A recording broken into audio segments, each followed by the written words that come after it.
Welcome back, all, for more of my views from lovely Tumortown. This is Bruce, of course, as usual. Um, Now, one of the sad things that really happened when I was in Los Angeles after college was a young friend of mine named Frank committed suicide. Um, that was a very, very sad story, and I've always wondered whether or not if I had not been in LA, would Frank still be with us to this day? I would like to think so, but I don't know. I met Frank in middle school. He tried to steal something from me.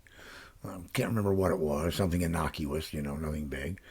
And rather than get all fissy and, whatever with it, I basically just engaged him in conversation. Like, why? What's the point if you needed something like that?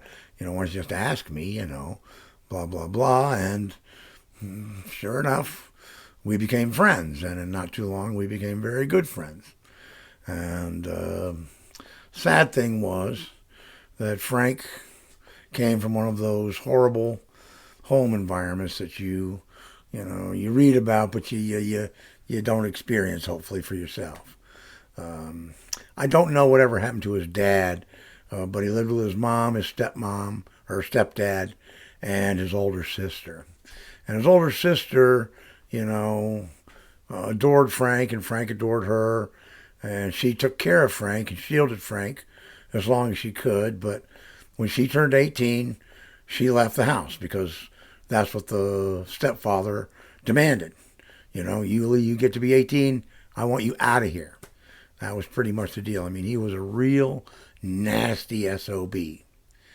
And, there was nothing Frank could do, that would please him, that would, get his respect or do anything. So Frank just had to sit and endure. And that was unfortunate. And Frank was a wonderful, wonderful fine artist. When I was working in the head shop, we had a person in there, making leather goods, belts and purses and watch bands and all this kind of stuff. And the person started to become kind of iffy, wasn't showing up a lot. And Frank was like, I can do that. And I was like, really? No, okay, go ahead. And sure enough, he could.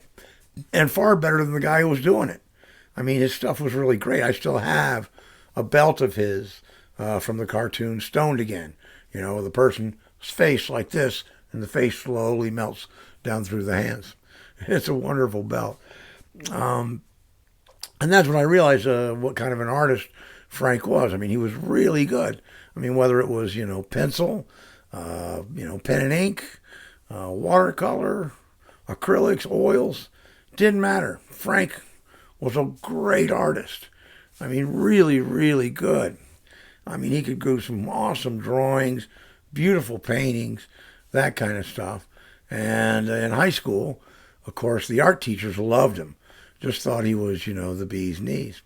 And in high school, he got a job with one of the local t-shirt companies, designing and cutting out, prints for silk screening shirts, and doing the silk screening and the whole thing.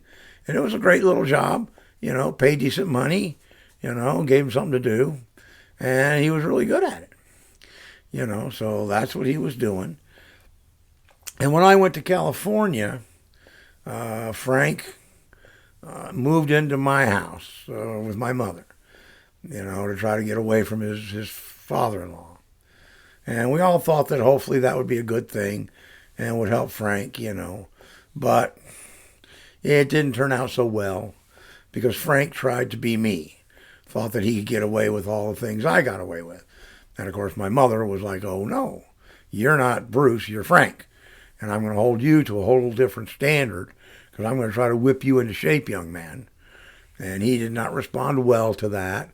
There were, bursts of anger, fights, this and that.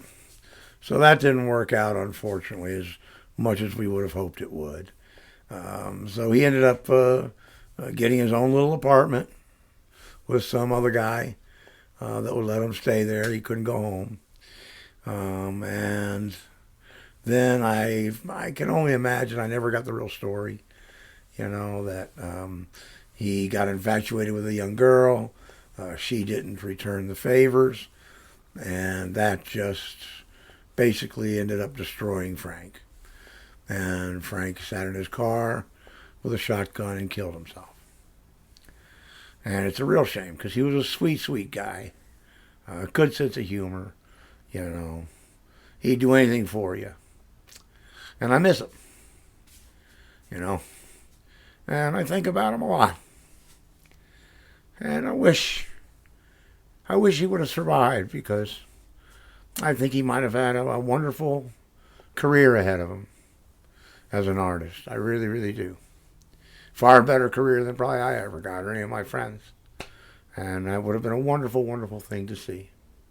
So I just wanted to put that story in here just to pay homage to Frank and anybody who might see these videos and be old enough, back in my day in school with me, to remember Frank. And, tip your hat to the boy, and I hope he found peace somewhere, So, goodbye, Frank. I miss you. I hope to see you again someday. Peace. Hang 10.